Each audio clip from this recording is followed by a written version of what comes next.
I thank my colleague for yielding time.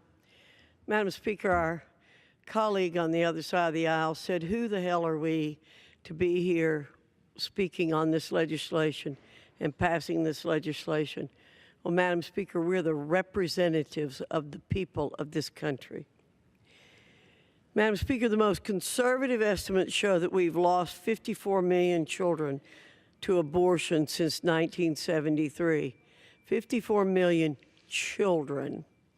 In a nation founded upon principles that recognize the dignity of every human life, we should not tolerate this extermination of innocent lives.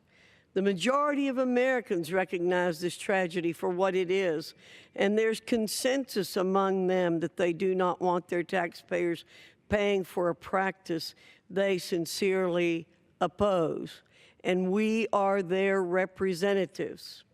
Since 1976, the Hyde Amendment's been included in relevant appropriations bills to prohibit federal funding of abortions. Each year, it's been consistently renewed and supported by congressional majorities and presidents of both parties. Estimates from the Congressional Budget Office indicate that the Hyde Amendment has prevented hundreds of thousands of abortions each year. That means millions of Americans are alive today because of the Hyde Amendment. After 40 years, it's time for this life-saving amendment to become permanent law. H.R. 7, the No Taxpayer Funding for Abortion Act, makes the Hyde Amendment and other current abortion funding prohibitions permanent and government-wide.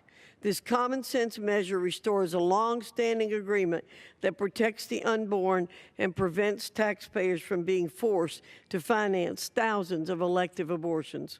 For these reasons, I urge my colleagues to vote to respect our nation's consensus on abortion funding and affirm life by voting in favor of this rule and H.R. 7. I yield back.